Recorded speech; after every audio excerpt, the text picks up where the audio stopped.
ولمشايخه ولمشايخنا آمين. Tambihun, adapun ini yaitu peringatan. I'lam anna tarkal jam'i afdalu. Ketahuilah olehmu akan bahwasanya meninggalkan solat jamak yaitu lebih afdal ketimbang menjamak. Lil khuruji min khilafi Abi Hanifah, karena keluar daripada perbedaan pendapatnya Imam Abu Hanifah radhiyallahu anhu haitsu mana'ah, sekira-kira melarang oleh Imam Abu Hanifah akan menjamak salat. Wali anna fihi ikhla'a ahadil waqtaini an wadhifati, dan karena bahwa pada menjamak itu mengosongkan salah satu daripada dua waktu salat an wadhifatin, daripada satu wadhifah tugas ibadah. Wa yustasna minhul hajju bi Arafah, dan dikecualikan daripada tarkul jam'i afdalu oleh orang yang haji bi Arafah, di padang Arafah, wa Muzdalifah, dan di Muzdalifah. Wa man idza jama'a shalla jama'atan, dan orang yang apabila menjamak oleh dia maka salat oleh dia padahal secara berjamaah. Au khala an hadasihi daimi, atau sunyi ia dari hadasnya dia yang berkekalan terus menerus. Au kasfi auratihi, atau membuka auratnya dia. Fal jam'u afdalu, maka adapun menjamak yaitu lebih afdal ketimbang tidak menjamak. Wa kadza man wajada fi min nafsihi karahatahu wa syakka fi jawazihi, dan seperti ini menjamak lebih afdal yaitu orang yang mendapati oleh orang dari dirinya akan kebencian menjamak dan ragu-ragu oleh dia pada kebolehan menjamak. Au kana mimman yuqtada bihi, atau ada oleh dia yaitu daripada orang yang diikuti dengannya. Wa nahwu dzalika, dan seumpama yang demikian itu. Wa amma man khafa fautal wuqufi aw fautastinqadhi asirin law tarakal jam'a fayajibu alaihi tarkul jam'i hina idin.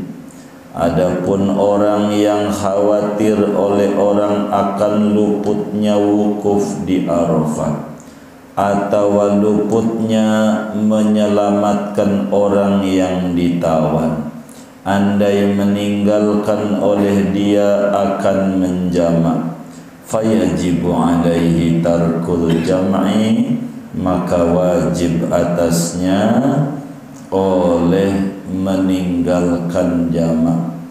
Hina idin, seketika ini, khauf, takut. Kama qalahu Zayyadiyu, sebagaimana mengatakan akan wajib oleh Imam Zayyadi. Wallahu a'lam bishawab. Segini aja lah, jangan banyak-banyak. Saudara-saudara sekalian yang mulia, sesudah kita mengetahui tentang bolehnya salat itu dikerjakan secara jamak, sesudah kita mengetahui bahwa jamak itu ada dua, ada jamak taqdim dan ada jamak takhir. Juga sesudah kita mengetahui aturan-aturan yang mengikat baik pada jamak taqdim maupun aturan-aturan yang mengikat, yakni syarat-syaratnya daripada jamak takhir, maka pada malam hari ini akan dijelaskan tentang kedudukan hukum jamak. Sebenarnya sesudah boleh itu jamak, namanya boleh, boleh dikerjakan, boleh tidak. Tentu ada motivasi lain.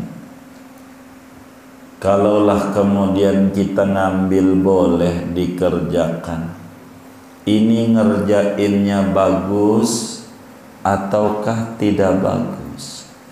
Kalau mengata tidak boleh, tidak bolehnya ini bagus ataukah tidak bagus? Begitu singkatnya terkait dengan sholat jamak, baik itu jamak taqdim maupun jamak takhir, baik di jamaknya secara qasar ataukah di jamaknya secara tamam. Yang menjadi persoalan bagusnya sholat ini di jamak apa kagak, begitu. Jadi sholat itu bagusnya dikerjakan si musafir tuh, orang yang bepergian nih. Bagusnya sholatnya dikerjakan secara jamak kah ataukah diparsialkan aja, di normal saja kayak di rumah. Zuhur di waktu zuhur, asar di waktu asar, maghrib di waktu maghrib, isya di waktu isya, ya tentu subuh di waktu subuh, begitu. Ini kalau pengen kita tahu kedudukannya jamak nih, sebetulnya sholat itu baguskah dikerjakan secara jamak ataukah bagusnya kagak usah jamak? Bila itu yang ditanya, maka jawabnya i'lam anna tarkal jam'i afdalu. Perlu kita tahu, kata Syekh Nawawi Al-Bantani, bahwa sholat itu lebih bagus kagak usah dijamak. Sholat itu lebih bagus enggak usah dijamak. Dari boleh jamak, boleh tidak. Dari boleh nih bagusan mana? Karena kalau boleh namanya 50-50, 50%, 50%. Boleh. Dari boleh tuh mana yang lebih bagus? Kayak calon presiden gitu. Kalau milih mana aja boleh. Yang penting bangsa Indonesia. Dari boleh kan ada yang lebih baik, begitu. Nah, ini ngomongin jamak, nggak ngomongin calon presiden. Enggak. karena kita ngaji fikih. Jadi bagus jama, bagus enggak? Kata Syekh Nawawi Al-Bantani, kalau nanyanya pada bagian itu, bagusan enggak usah dijama sholat, normal aja dah. Zuhur di waktu zuhur, asar di waktu asar, maghrib di waktu maghrib, isya di waktu isya. Bagusan ora jama. Ndak ngomongin kosor dulu ya, diingat kosor belum masuk materi ini. Enggak. Jadi kita ngomongin jamak, biar kita harus atu-atu dulu nih, biar enggak mecah lagi nih, biar enak. Jadi enggak ngomongin kosor, lagi ngomongin jamak dari tadi. Jadi baguskah sholat itu digabung? Apakah bagusan ora digabung? Begitu. Di jamak tuh digabung dua sholat dalam satu waktu tanpa mengurangi angka rakaat. Ini bagus mana sholat nih? Kata Syekh Nawawi, kalau ditanya begitu, maka jawabnya bagusan sholat itu kagak perlu dijama. Lebih tinggi ganjarannya, enggak perlu dijama. Ngerjainnya secara normal saja, kayak kita enggak pergi jauh. Bagusan enggak perlu dijama. Kenapa begitu? Alasannya apa? Bagusan gak perlu jamak tuh, alasannya adalah sunatnya gak dijamak tuh. Kenapa? Alasannya lil khuruji minal khilaf. Alasannya ada ulama yang kagak demen jamak. Alasannya ada imam mujtahid melarang, mengharamkan jamak. Ada ulama yang ama jamak enggak boleh. Dia kata ora ada jamak, ora ada. Siapa? Yaitu Imam Abu Hanifah radhiyallahu ta'ala anhu. Imam Abu Hanifah mah haram hukumnya menjamak sholat bagi musafir tuh. Imam Abu Hanifah enggak kasih jamak tuh, kagak. Begitu Abu Hanifah ajarannya, enggak ada namanya jamak. Begitu. Tapi dalam madhab Syafi'i, madhab kita, ada jamak, bahkan diatur. Ada jamak takdim dan ada pula jamak takhir, dan ada syarat-syarat masing-masing. Jamak takdim diatur syaratnya, jadi ketentuan yang berlakunya. Jamak takhir juga diatur. Begitu juga dalam madhab Malik ada jamaah. Begitu juga dalam mazhab Ahmad bin Hanbal ada jamaah.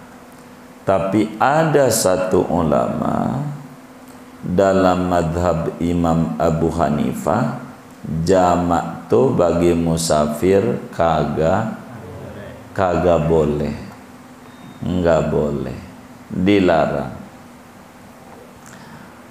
Dan di dalam kaidah madhab al-khuruj minal khilafi mustahabun, keluar daripada perselisihan pendapat ulama yaitu sunnat. Keluar tuh ngikutin pendapatnya dia itu dianjurkan. Begitu namanya khilaful madhab, berbeda madhab. Ini bagus untuk diikuti. Kalau mau jujur kayak begini, saudara salaman sama ibu gitu, atau ama bocah anak TK gitu, perempuan, bocah perempuan salaman, mau sholat zuhur atau mau sholat asar sama aja lah, mau sholat ya udah wudhu tapi habis wudhu salaman ama bocah umurnya 3 tahun, belum tamyiz, belum balik juga, baru 3 tahun tuh bocah. Itu bagusnya kalau mau sholat wudhu lagi. Ada khilaf ulama madhab. Siapa itu?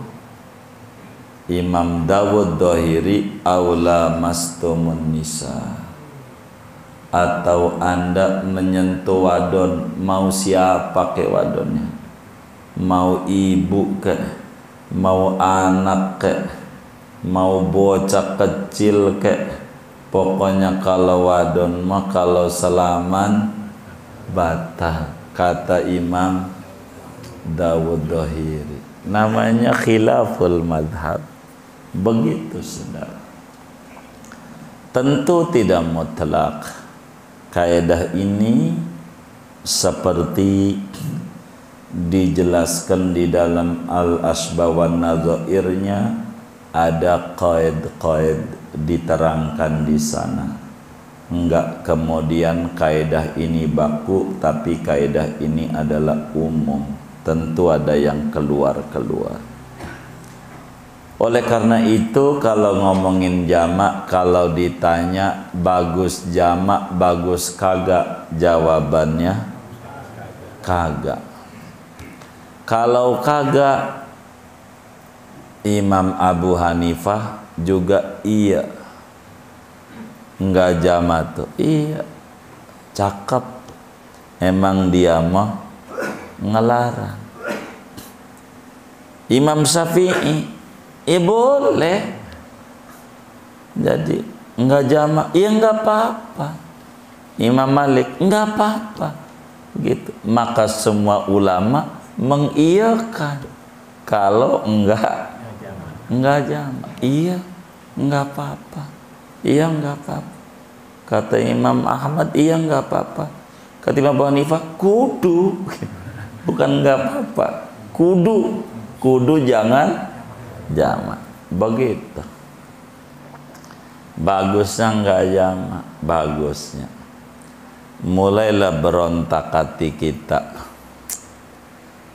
Kagak, bagusnya kagak lagi. Emang kalau kita mah pengennya buru-buru, nafsunya lakan fikih. Kalau kita begitu saudara, itu satu alasan bagusnya kagak usah dijamak. Kedua, sebab kalaulah kita sholat itu dijamak, nanti ada satu waktu kagak disolatin. Begitu. Ada satu waktu kagak disolatin. Kita jamak takdim dohor sama asar, maka di waktu asar ora ada sholat. Kita jamak takhir Dohor sama asar, maka di waktu dohor ora ada sholat. Begitu maghrib bisa, ada kosong satu waktu dari sholat. Begitu waktunya masuk, sholatnya nggak ada, hanya niat doang. Kan niat doang. Kalau jamak takhir, kalau menjamak takdim, udah begitu, udah. Kalau model kayak kita, kalau ada ajaran kiai bisa dijamah 5 waktu, itu kayaknya ikut itu tuh, begitu. Kalau ada ini aja nih cocok gitu, begitu. Kayaknya emang kita demennya begitu, nyarinya yang ringan-ringan. Kelas kita orang ini ada nih dengan enak juga, emang begitu kita demennya kelas diskon, begitu, bisa rapel-rapel dah, begitu. Kalau bagusnya jangan.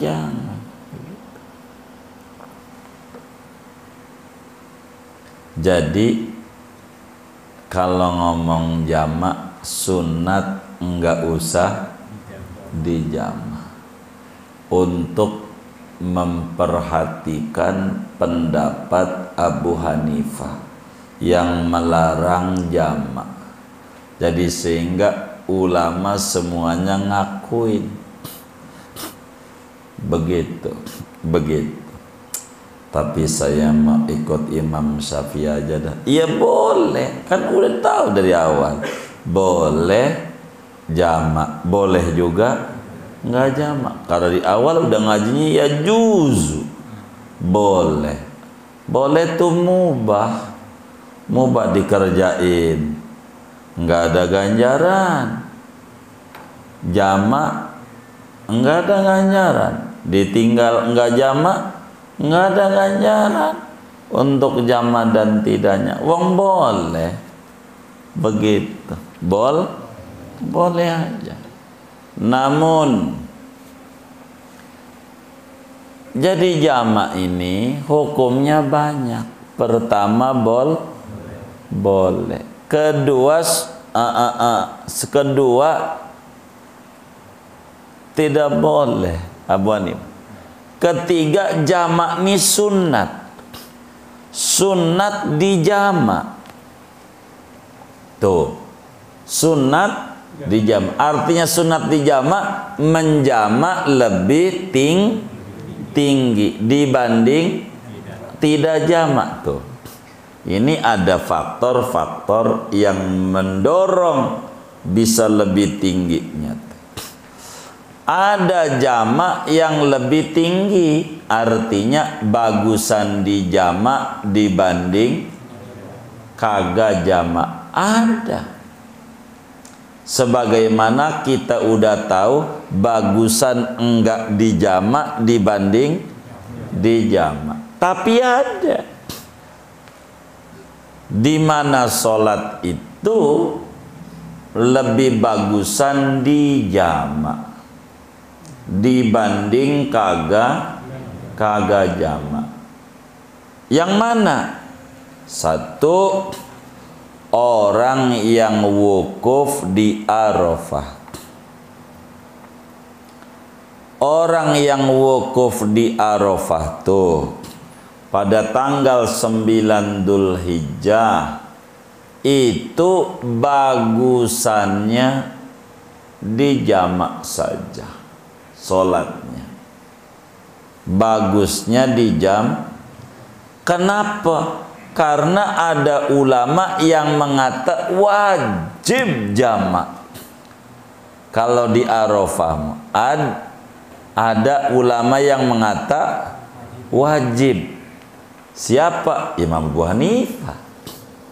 Abu Hanifah mah di Arafah tuh waktu wukuf tanggal 9 tuh Zuhur dan Asar wajib dijamak dengan cara jamak takdim.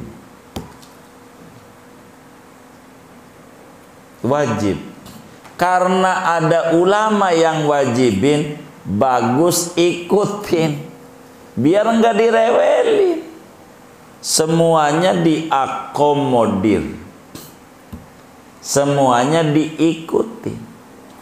Maka orang yang sedang wukuf di Arafah, bagus sholatnya di jamak, secara jamak takdim, dama takdim yang di Arafah itu. Pakai kosor enggak di Arafah ini? Maka dilihat daripada perjalanan yang dia tempuh. Dari mana dia pakai kain ihramnya. Kalaulah dia yang ditempuh itu jaraknya 90 km ke atas, maka di Arafahnya di samping jama takdim dohor dan asar juga diqasar, diqasar, dipendekin, dohor 2, asar 2, bila mana memakai kain ihramnya, yakni niat ihramnya, jarak dari dia niat menuju Arafah itu 90 km ke atas. Itu jamak plus qasar. Namun bila mana dia niat jamaknya tidak niat jam, bila mana niat ihramnya tidak ada jarak 90 km, yakni kurang dari 90 km, maka jamak doang tanpa qasar. Jamak doang tanpa qasar. Seperti kita dari hotel Mekah. Dari hotel Mekah niat ihram. Kitanya dari hotel Mekah niat ihramnya. Maka yang dari hotel Mekah ini dihitung jarak Mekah ke Arafah. Berapa tuh dari Mekah ke Arafah? 25 km.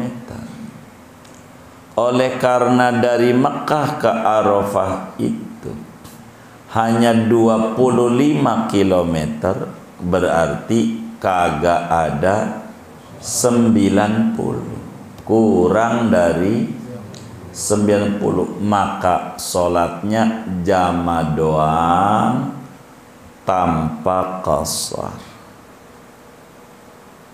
Jama doang tanpa qasar. Kenapa? Karena dia niat ihramnya dari Mekah, yang jarak antara Mekah ke Arafah kurang dari 90, maka di Arafahnya jamak doang, jamak takdim tanpa qasar, karena kurang dari 90. Begitu juga jamak doang tanpa qasar di Arafahnya dengan jamak takdim. Bila mana dari niat ihramnya jaraknya 90 km ke atas menuju Arafah, namun sudah diem di Mekah 4 hari. Udah diem di Mekah 4 hari. mukim, udah diem di Mekah 4 hari. Karena udah di Mekahnya, tinggal di Mekahnya 4 hari sejak dia niat ihram. Kalau orang haji ifrad macamnya, dia di Mekah udah 4 hari, apalagi 5 hari, apalagi seminggu, maka dia sama dengan penduduk Mekah, sehingga terhitung bagi dia kayak orang Mekah, sehingga ke Arafahnya dihitung dari Mekah, bukan dari mana niat ihramnya. Niat ihramnya, sehingga jama doang tanpa qasar. Namun bila mana niat ihramnya dari Bir Ali langsung menuju Arafah, ini mah 500 kilo lebih, atau dari Madinah di Mekahnya baru sehari, belum 4 hari, itulah haji wadaknya Rasulullah sallallahu alaihi wasallam. Nabi nyampe Mekah baru sehari di Mekah. Habis sehari di Mekah, Nabi tanggal 8 ke Mina. Nabi nyampe Mekah tanggal 7. Tanggal 8 udah jalan ke Mina, cuman mau tawaf kudum doang sama sa'i. Rapih itu nginep bentar, pagi udah jalan ke Mina tanggal 8, sehingga belum 4 hari tinggal di Makkahnya. Kalau udah 4 hari izinnya hilang, dianggap setar baru. Ada orang main, tujuannya dari Jawa mau ke Lampung, mampir di saudaranya di Bayoran, mampir baru sehari, boleh jamak. Kalau udah 4 hari udah putus, sebab kalau udah 4 hari bisa nyari janda dia. Kalau udah 4 hari udah kenal orang situ, pemerintah kita mah suruh lapornya 1 kali agama 4, begitu udah dianggap mukimin kalau 4 hari. Oleh karena Nabi dari Madinah di Mekah sehari, langsung menuju Mina, menuju Arafah besoknya 9, maka Nabi mah jamak juga, qasar juga, karena niat ihramnya dari Bir Ali. Jauh 500 km dan di Mekahnya cuman sehari. Jadi kalau kita kayak begitu ya begitu, jama juga, qasar juga. Tapi kalau kita ajinya tamattu di Mekah udah lama nungguin waktu wukuf, baru niat ihram dari Mekah ke Arafah 25 kilo. Ini mah jamak doang tanpa qasar 4-4. Begitu. Lebih tinggi mana di Arafah? Tinggi jamak dibanding kagak jamak. 1 tuh tinggian jamak kita harus tahu. 2, mau mabit di Muzdalifah. Bagi orang yang mabit di Muzdalifah malam lebaran, malam Idul Adha, malam takbirah, itu bagusnya sholatnya di jamak maghrib isya dengan jamak takdim, jamak takhir. Bagusnya di jamak dengan cara jamak takhir. Di Arafah niat menunda sholat maghrib untuk dikerjakan di waktu isya. Kayak kemarin ngaji kita jamak takhir di Muzdalifah. Kenapa begitu? Nabinya begitu. Pakai diqosor enggak? Kayak tadi lagi. Kalaulah kita dari Mekah yang ke Arafah cuman 25 kilo. Begitu. Di Arafah enggak dihitung, orang sehari doang enggak 4 hari. Sama aja menuju Muzdalifah. Ya. Baru juga cuman 5 kilo dari Arafah ke Muzdalifah. Jadi 25 ditambah 5 30 kilo. Maka jamak doang tanpa qasar dengan cara jamak takhir. Jadi di Arafah zuhur asar, di Muzdalifah maghrib isya. Kalau Nabi jamak qasar, wong dihitungnya dari Madinah, mampir di Mekah semalam, mampir di Mina semalam, di Arafah enggak nginepnya di Muzdalifah, nanti ke Mina lagi. Habis itu tuh begitu, wis jamak doang, maghrib 3, isya 4. Sholatnya di Muzdalifah aja, walaupun jemputan mobilnya sampai isya jam 10 malam belum dari Arafah, belum keangkut, di sono aja sholatnya. Nabinya begitu. Ini harus ngaji yang kayak begini biar tahu. Jadi kalau kabiahnya begini kita mah nggak mau begitu.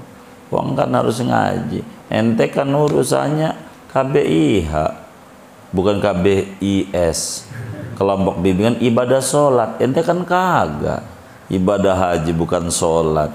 Ini kan aturan sholat, diatur sendiri, beda. Begitu aturannya. Begitu. Biar kita benar. Di Muzdalifah. Mana lagi yang bagusan jamak? Kalau sholatnya enggak jamak sendiri, kita serombongan sebis, ustadznya jamak aja. Kata ustadznya, orang ada diskon, ngambil normal, rada miring. Kata ustadznya, jamak aja. Tadi semuanya jamak. Kalau kita enggak jamak, sholatnya kagak berjamaah. Kalau pakai jamak, berjamaah.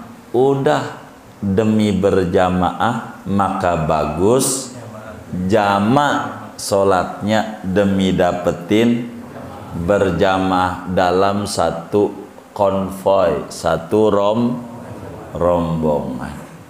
Begitu. Jadi kita harus tahu.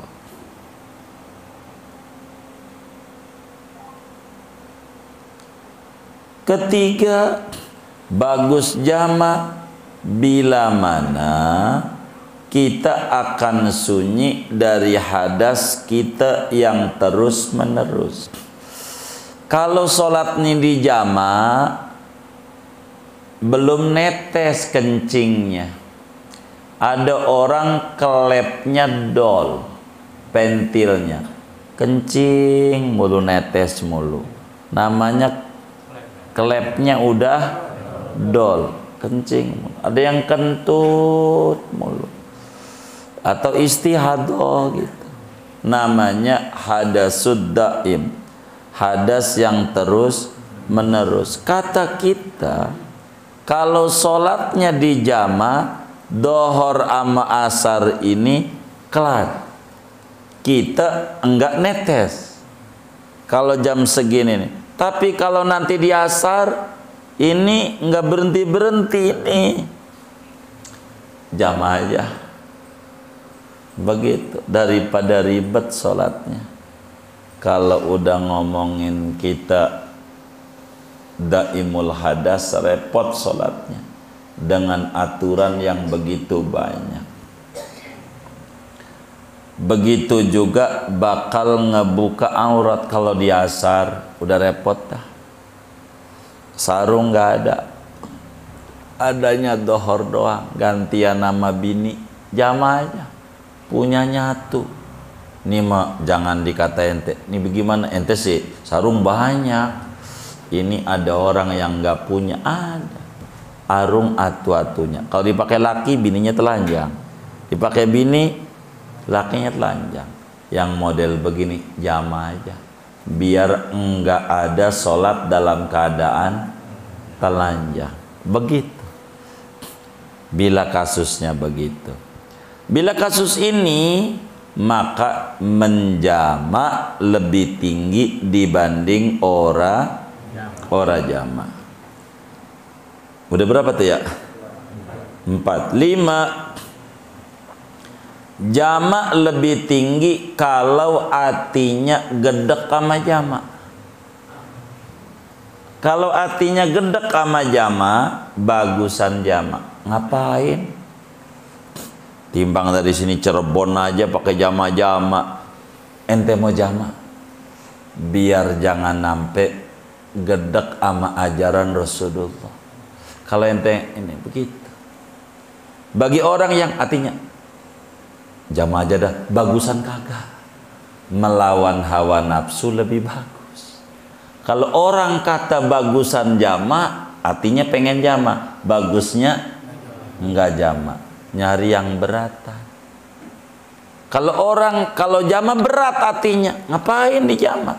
Yang model begini bagus jama. Pokoknya mana yang paling berat di hati, itu yang paling gede ganjarannya. Dan tiap orang beda-beda. Begitu, beda-beda.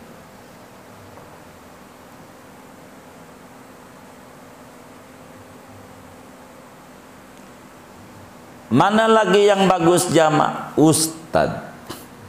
Kalau ustad sholatnya kagak jama-jama, nanti bakalan ada murid bilang ora ada ajaran jama. Kagak ada ajaran jama. Gua punya guru kagak pernah jama. Begitu. Kagak ada. Begitu.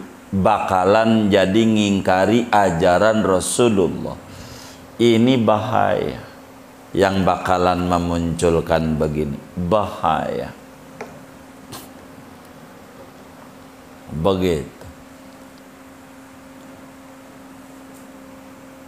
Ini berbicara jama itu hukumnya adakah menjama hukumnya menjama hukumnya dosa? Ada begitu. Ada yang jama hukumnya dosa, ada. Bagaimana? Wukuf di Arafah. Wukuf di Arafah itu dimulainya gelincir matahari tanggal 9 sampai terbit fajar. Sampai terbit fajar. Sampai adzan subuh dah. Terbit fajar tuh adzan. Lewat dari adzan subuh, takbiran hari raya Idul Adha ada di Arafah, kagak jadi wukufnya. Udah lewat waktunya. Begitu, udah lewat. Karena udah kesubuhan. Ini bagaimana? Ada orang nyasar-nyasar ke Arafah, mungkin ikut haji furoda. Furoda itu artinya fura-fura ada.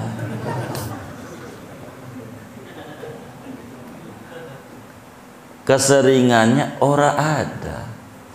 Akhirnya muter, kadang sampai Filipina, kadang kemari, mau masuk Mekah susah. Masuk Mekah udah mepet tanggal 9 masih di Riyadh umpama pagi, wukuf kan dohor sampai malam maghrib, belum masuk Arafah maghrib. Ini kalau saya sholat nih jamak bisa kagak keburu wukuf. Tapi kalau kagak jamak, nggak pakai berhenti nih wukuf, keburu wukuf di Arafah. Bagi orang yang model begini nih, bagusan kagak jamak. Andai sholat ketinggalan masih bisa diqodho besok malam, besok. Kalau wukuf di Arafah diqodhonya bukan besok. Kapan? Itu kalau undiannya ada tahun depan. Kan daftar laginya 10 tahun lagi. Baru daftar, berangkatnya 20 tahun lagi, 30 tahun lagi. Kelamaan. Dah, jangan.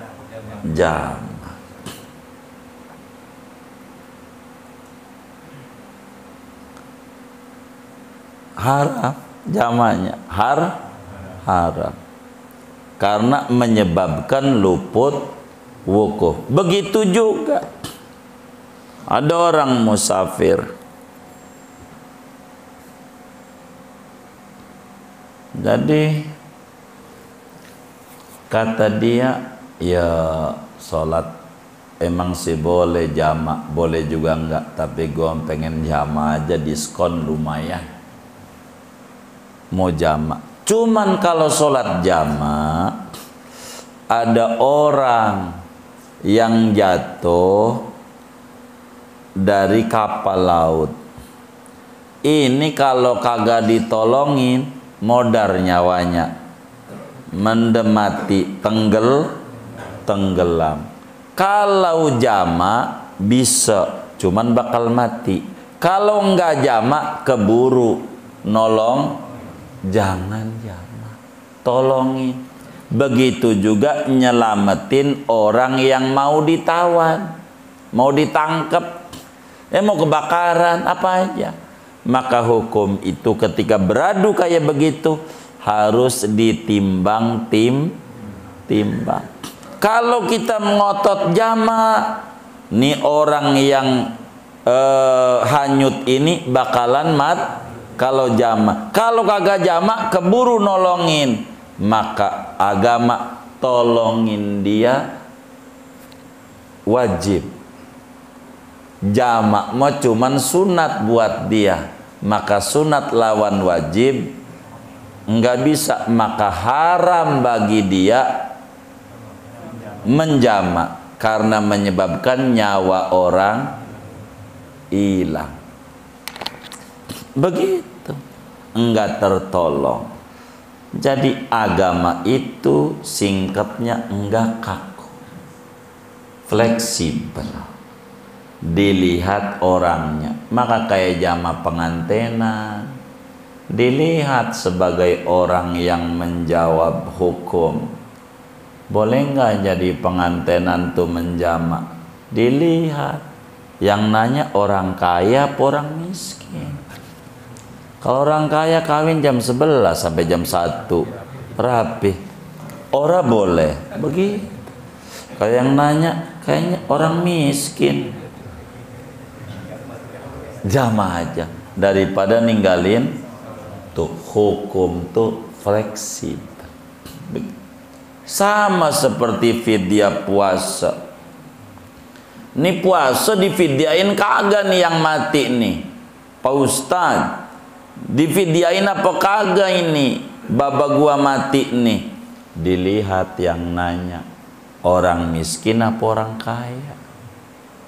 Dia kaya, kontrakannya aja ada 200, itu baru di Bayoran, belum di Ciseeng. Kalau orang kaya kodoin, kodoin. Berapa baba lo ninggalin puasa Ramadan? Baba sih ngomong mulai Sabtu umur 60, berarti dari 45 tahun. Kan begitu, kan umur 15 balik, maka 45 dikali 30, 4 kali 3 120, jadi 45 kali 30 berapa ya? 1235 hari. Kodoin begitu. Bagi-bagi anak-anaknya mau dapat warisan, kodoin begitu. Ya Allah, tadak gua aja banyak. Iya, makanya jangan ninggalin, kodoin. Itu katanya ada fidyah, bukan buat lo tuh ajarannya. Begitu, datang lagi orang, Pak Ustadz bapak mati, ini fidyah bagaimana? Begitu, boleh nggak kodoin? Pengen dijawabnya boleh. Emang dia miskin, jarang makan, puasa, udah biasa, kagak ada kodoin, lo kudu bayar fidyah. Ya Allah Pak Ustadz, beras dari mana, makan aja susah. Makanya jangan ninggalin puasa. Begitu kok, jangan dibalik. Yang kaya fidyah ringan, mendingan kagak usah puasa, ntar aja nunggu mati. Begitu tuh, salah si Ustadz yang nerangin begitu tuh.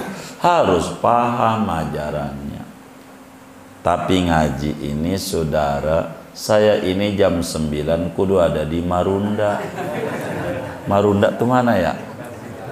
Bekasi, jauh ya. Nih, jadi ngajinya segini aja.